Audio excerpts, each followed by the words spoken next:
meminta semua pihak ikut mendukung pelaksanaan pembelajaran tatap muka terbatas.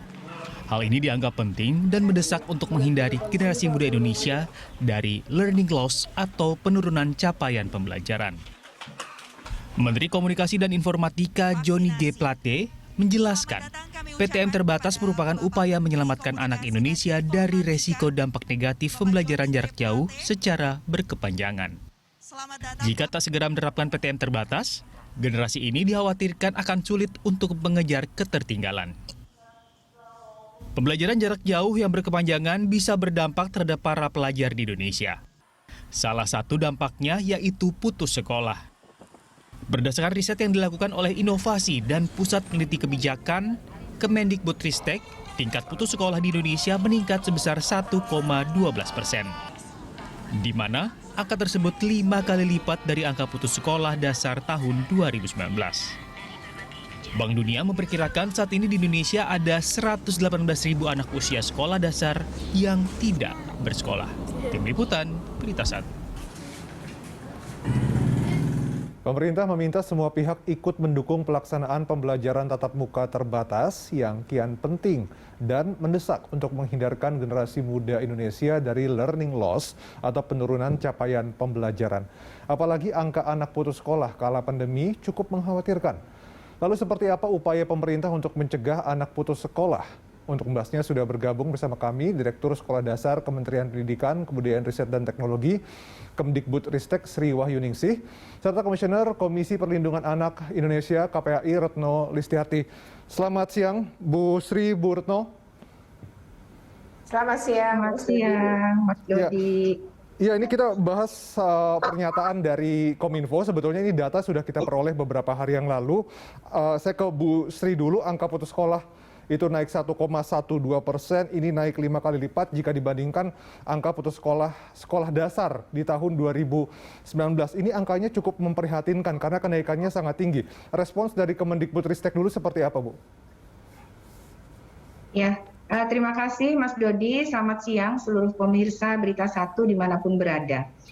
Memang seperti yang disampaikan Mas Dodi tadi, terdapat kenaikan angka putus sekolah. Khususnya jenjang sekolah dasar, angka melanjutkan ke jenjang yang selanjutnya. Tentunya ini semua didasari dengan kondisi pandemi yang masih terjadi secara fluktuatif di berbagai daerah.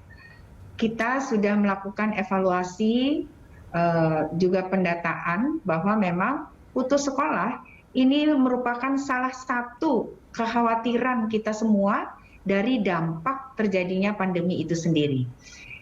Antisipasi yang sudah dilakukan oleh Kementerian Pendidikan, Kebudayaan Riset dan Teknologi mengantisipasi terjadinya kekhawatiran dari dampak tersebut adalah dengan menerbitkannya SKB 4 Menteri yang mengatur bagaimana solusi harus kita lakukan, antara lain melakukan pembelajaran tatap muka terbatas. Sampai saat ini SKB 4 Menteri sudah mengalami beberapa kali adaptasi terhadap kondisi pandemi itu sendiri. Dan saat ini kita memasuki pada fase pembelajaran tatap muka terbatas setelah kita mengalami beberapa kali peningkatan atau fluktuasi pandemi itu sendiri.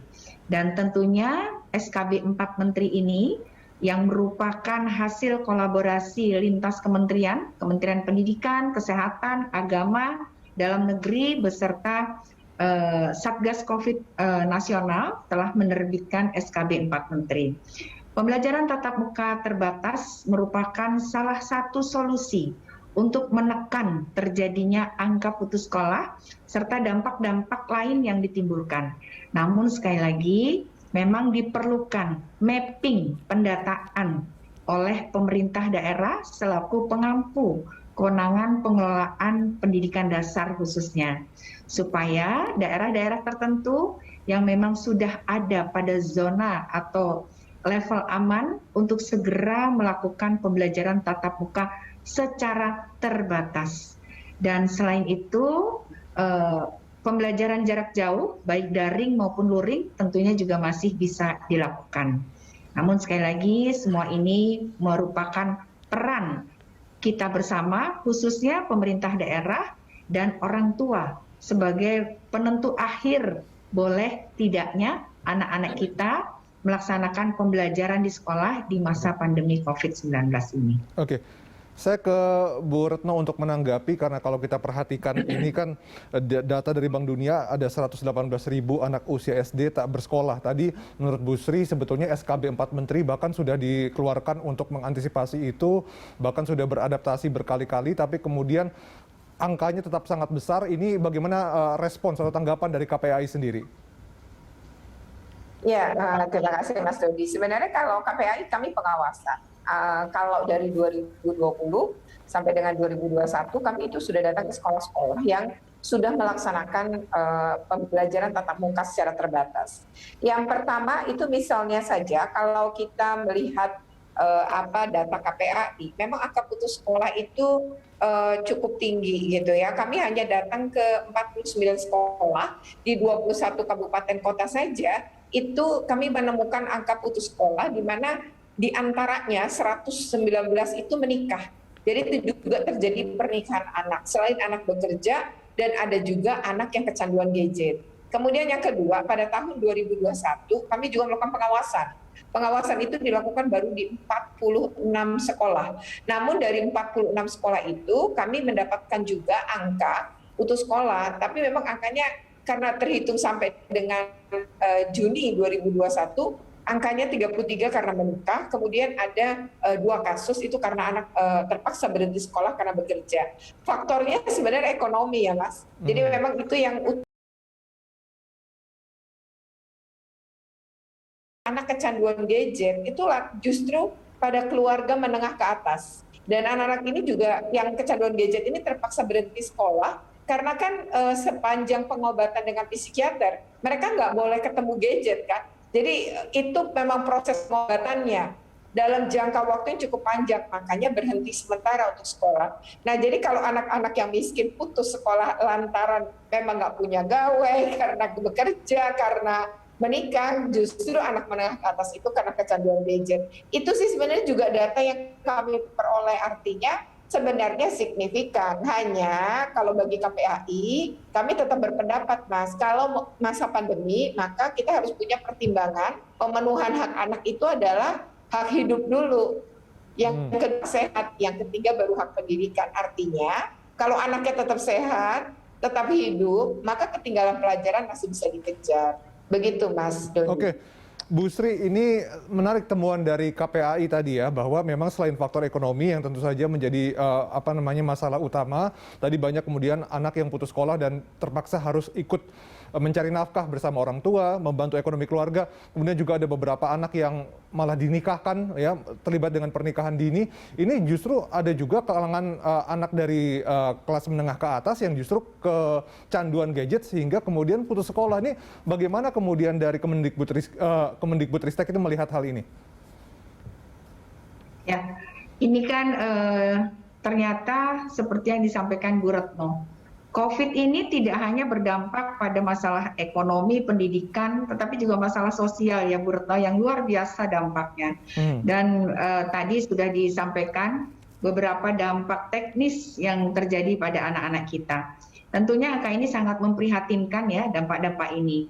Semua terdampak, tidak yang karena tidak berpunya maupun yang berpunya semua terdampak.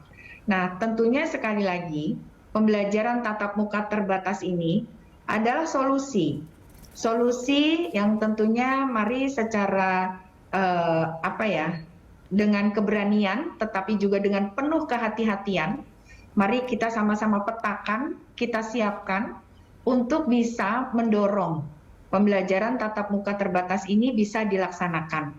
Tentunya pelaksanaan pembelajaran tatap muka terbatas ini betul-betul harus mengikuti prosedur bagaimana pembelajaran tatap muka terbatas itu harus disiapkan.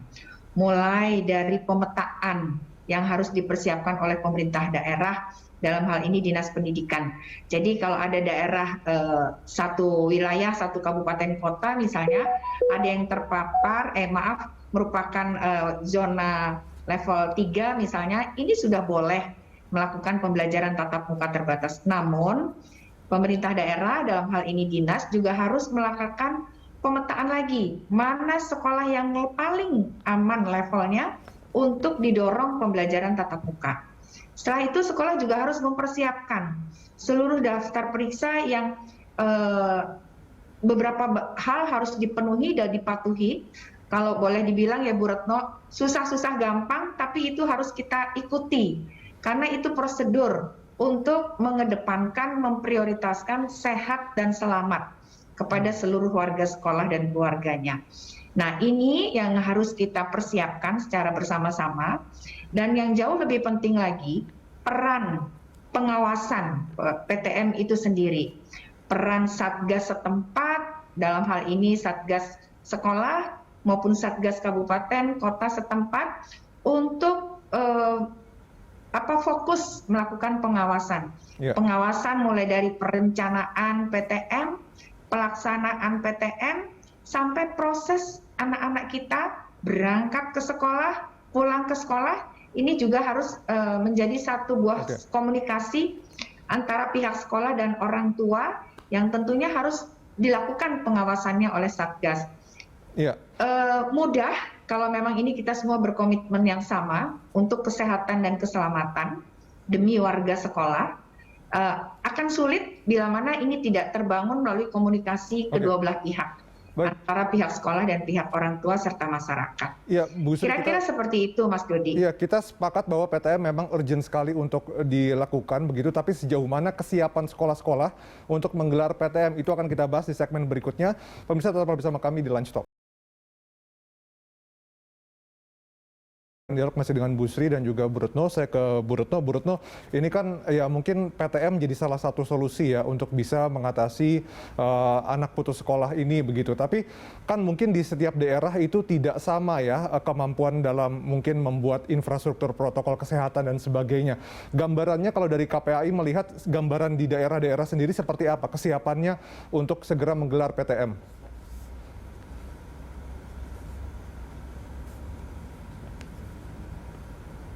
Sampai PTM di 2020, Mas Dodi, memang sekolah-sekolah itu belum siap, banyak daerah belum siap. Jadi ketika itu kan kami baru datang ke 21 kabupaten kota, dan saat kami datang itu angka kesiapan sekolah, kalau kan kami punya itu sendiri ya, punya indikator sendiri untuk menyatakan siap atau tidak. Waktu itu kesiapan hanya sekitar 16,7%. Namun ketika tahun 2021, ya kita waktu itu kan selesai pengawasan di 49 sekolah di 21 kabupaten kota, kita langsung gelar rapat koordinasi nasional. Itu dengan kementerian terkait termasuk Kemendikbud. Nah, pada saat itu terjadi memang perbaikan di 2021. Jadi setelah Rakornas dengan kepala-kepala dinas pendidikan se-Indonesia dan kepala-kepala kantor wilayah kota gitu ya, se-Indonesia, kami kemudian akhirnya juga berhasil dengan kesiapannya naik menjadi 79%. Jadi memang angka kesiapan itu kemudian terjadi kenaikan. Yang kedua, kami masih menemukan beberapa kasus pelanggaran dari protokol kesehatan. Jadi di sekolah-sekolah yang sudah buka itu kami menemukan terutama yang paling terlihat adalah masker. Jadi masker ditaruh di dagu itu banyak sekali, bahkan ada sekolah yang anaknya boleh pakai masker dengan tidak. Dan ketika kami masuk ke satu sekolah, kemudian ada satu kelas yang nggak pakai masker sama sekali. Waktu itu kami bertanya kepada gurunya kenapa gurunya nggak pakai dan muridnya nggak pakai. Mereka bilang, "Mbak, pakai." Jadi anak-anak ngeluarin masker dari dalam tas. Dan ternyata mereka tuh berpikir kalau pakai masker tuh pas di jalan aja. Jadi masker dengan helm tuh mirip fungsinya gitu, hanya di jalan gitu, dan itu mengejutkan kami gitu ya. Itu juga terjadi. Nah, paling banyak memang masker ditaruh di dagu dengan dikalungkan di leher. Nah, jadi kalau gurunya begitu, guru kan model ya, role model bagi anak-anak. Langsung anak-anak ngikutin yang gurunya lakukan. Jadi masker ditarik ke dagu itu paling banyak kami temui. Iya, Bu Sri, ini cukup mengkhawatirkan, Bu. Sebetulnya ada hal yang menggembirakan juga dari 2020, angka kesiapan hanya 16,7% versi KPAI, tapi kemudian meningkat menjadi 79%. Tapi kalau dilihat tadi, seperti kata Bu Retno, ada berbagai pelanggaran, terutama hal yang paling simpel saja, yaitu menggunakan masker. Masker masih dianggap fashion ya, taruhnya di dagu, bukan di menutupi hidung dan mulut gini. Bagaimana kemudian pengawasan dari pusat nih, terutama terhadap kedisiplinan prokes di sekolah-sekolah di daerah-daerah? Ya, terima kasih Mas Dodi. Betul, ini lebih kepada perilaku ya Mas Dodi ya. Ini jangankan anak-anak Mas Dodi, anak-anak kita sering melihat di jalanan di Jakarta misalnya, itu banyak orang tua yang seharusnya sangat memahami seperti yang Bu Retno sampaikan sebagai role model. Orang tua ini kan tidak harus yang ada di rumah, tidak harus gurunya, tapi di jalanan kita ini juga jadi role model untuk anak-anak seusia pendidikan kelas rendah ya, misalnya PAUD, SD. Ini yang masih harus melihat orang yang lebih dewasa memberi contoh yang terbaik. Karena lebih mudah memberikan contoh daripada mengajarkan kalau untuk anak-anak seusia tersebut. Sehingga memang kami terkait dengan pengawasan yang pusat lakukan itu sudah tertuang lengkap dalam SKB 4 Menteri, dan kami mendorong melalui terhadap pengawasan, selain sudah adanya Satgas COVID level kabupaten, maka di level sekolah ini wajib harus ada Satgas COVID atau gugus tugas lah atau apapun namanya yang harus dibentuk oleh sekolah, dan ini mengoptimalkan peran UKS. Di setiap sekolah itu ada UKS. Walaupun memang ada UKS yang memang tidak aktif, nah di masa pandemi ini menjadi momen agar UKS ini betul-betul menjadi tempat yang bisa mengedukasi anak-anak kita khususnya terhadap perilaku hidup bersih dan sehat itu sendiri. Dan selalu menekankan, selain memberi contoh praktek baik kita sebagai orang tua kepada anak-anak terhadap perilaku hidup bersih dan sehat untuk menangkal virus, tentunya juga edukasi lain yang memang menjadi domain atau tusinya UKS ini harus terus-menerus ditekankan. Dan yang tidak kalah penting Mas Dodi, sekolah juga harus melakukan pelibatan peserta didik. Ya, artinya sesama teman ini harus saling mengingatkan terhadap hal tersebut. Jangan ragu kita mendorong anak-anak kita untuk saling mengingatkan satu sama lain, ini demi kepentingan bersama. Nah, ini memang tidak mudah Mas Dodi, merubah perilaku, maka kami juga berharap mari para orang tua dimanapun berada, yang di jalanan, yang di rumah, yang di sekolah, mari kita tekankan untuk 3M, minimal 3M kepada anak-anak kita untuk betul-betul dilakukan, karena kuncinya itu di kedisiplinan Mas Yudi. Nah, ini yang harus terus-menerus kita sama-sama ingatkan dan kita tekankan agar anak-anak kita bisa disiplin dan memahami kenapa kita harus disiplin dalam masa pandemi ini. Baik, Bu Sri dan juga Bu Retno, kita masih punya satu segmen lagi untuk berdialog. Kita akan lanjutkan di segmen berikutnya, pemirsa tetap. Ini tadi kan bicara soal perilaku ya. Banyak ternyata temuan dari KPAI, guru-guru yang justru tidak memberikan contoh kepada muridnya, terutama dalam penggunaan masker. Tapi bagaimana dengan kemudian kesiapan sekolah-sekolah, khususnya mungkin di sekolah-sekolah di daerah terpencil, sekolah-sekolah daerah, terkait dengan infrastruktur protokol kesehatannya, mulai dari membangun tempat-tempat cuci tangan dan sebagainya, itu seperti apa temuan dari KPAI? Tadi saya bicara kesiapan itu lebih kepada fisik. Jadi kesiapan itu adalah tadi yang Mas Dodi sebutkan. Jadi mulai dari tempat cuci tangan gitu ya, kemudian tanda-tanda jalur-jalur agar tidak terjadi kerumunan gitu dan lain-lain itu memang dibuat. Nah, ini yang angkanya tadi saya sebutkan sebagai naik ya dari 2020 ke 2021. Namun kan ternyata ini nggak cukup gitu, karena seberapapun siap perilakunya harus berubah. Contoh nih, kan saya pernah datang ke salah satu SD di Jawa Tengah. Saya datang itu sekitar 6:30. Jadi kira-kira sekolah itu baru mulai pembelajaran itu kan jam 7. Jadi kami sudah 6:30 di sekolah. Kita kaget gitu ketika semua masuk sekolah. Jadi ini ada wastafel berderet-deret di depan kelas-kelas. Tetapi kami heran, anak datang turun dari motor atau naik sepeda atau guru juga gitu ya naik motor masuk aja. Saya berpikir ketika guru masuk parkir nanti cuci tangan, enggak cuci tangan juga.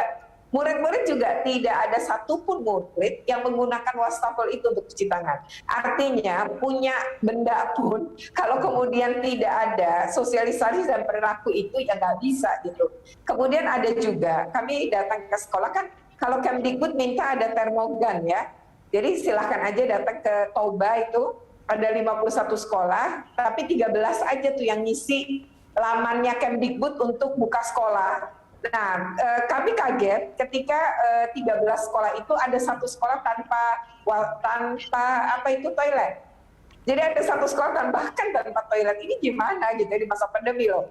Lalu ada 4 sekolah itu nggak punya termogan, tapi mereka buka sekolah. Nah ini yang menurut kami ya daerah-daerah itu agak sulit nih. Ini bagaimana harusnya kalau mereka nggak punya pendanaan ya mungkin dana BOS juga nggak cukup, apalagi kalau muridnya sedikit. Itu semestinya ada dukungan dari pemerintah daerah. Jadi kalau kami itu KPAI 5 siap ya, 5 siap itu adalah siap daerahnya, termasuk mendukung sekolah-sekolah yang mungkin miskin dan anak-anaknya juga miskin. Yang kedua adalah siap sekolah, ya tadi menyiapkan infrastruktur sampai sosialisasi. Ketiga siap gurunya siap nggak? Nerangin tetap pakai masker, karena yang kami lihat itu, kami pernah datang ke satu SD, semua anak kan maskernya di dagu. Ketika saya nengok ke depan, gurunya lagi nerangin, maskernya di dagu. Jadi bagaimana guru ketika menjelaskan pun dia tahan menggunakan masker. Nah itu kan harus latihan. Nah yang terakhir itu anak dan orang tua. Jadi orang tua juga harus melatih anak-anak untuk menggunakan masker tadi dan cuci tangan. Nah ini yang menurut kami harus disiapkan tadi, 5 siap tadi. Nah ini yang memang tampaknya dari 5 ini ada yang nggak siap gitu. Yang paling sering kami lihat adalah perilakunya belum berubah. Oke, jadi lagi-lagi kembali masalah perilaku begitu. Jadi meskipun sebetulnya infrastrukturnya sudah ada tempat cuci tangan dan sebagainya, wastafel dan sebagainya, tapi kemudian tidak digunakan, termogan mungkin juga antara ada dan tiada, tergantung bagaimana kemudian perilaku dari guru dan kemudian itu yang nanti akan ditiru. Nah, yang ingin saya tanyakan juga soal vaksinasi tenaga pendidik ini sudah sejauh mana nih, Bu Sri?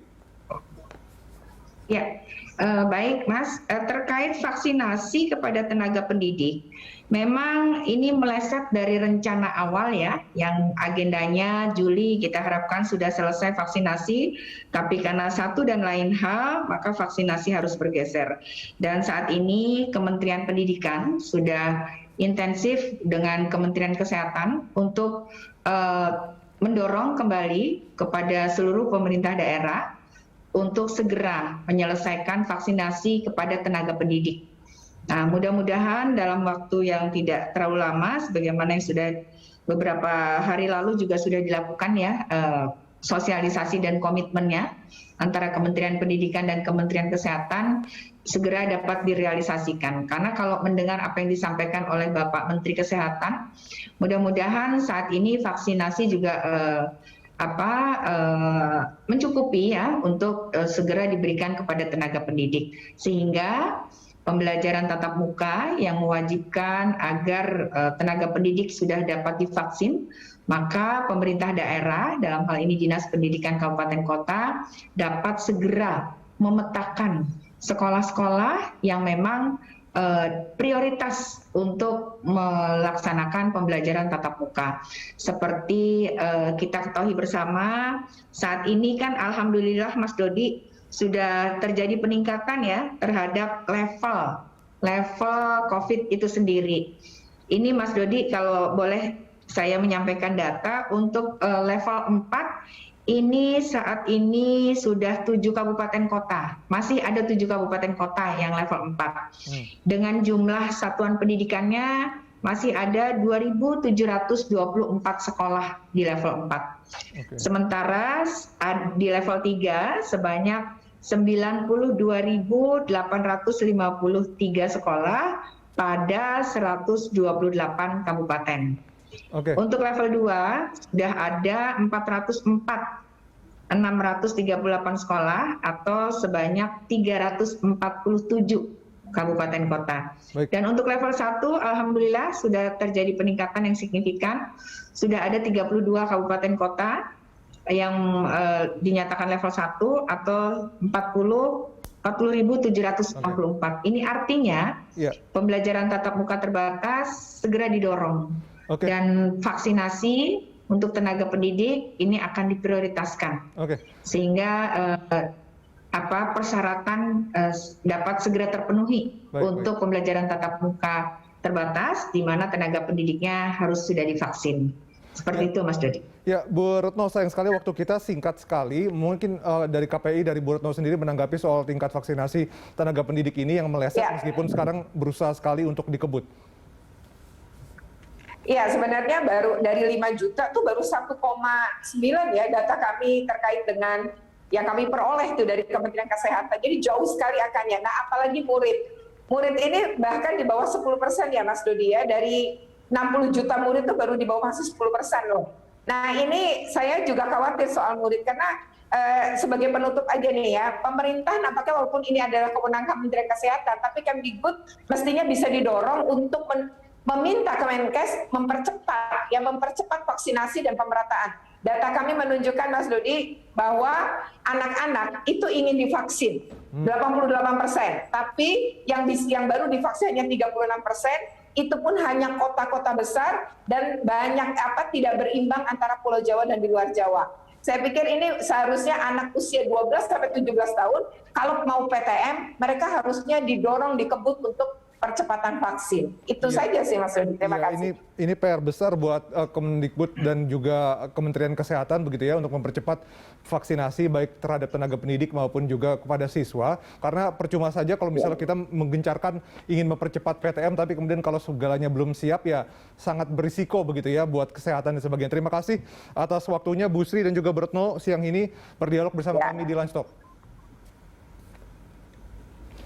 Ya, dan pemirsa Lunch Talk akan kembali dengan informasi lainnya. Tetaplah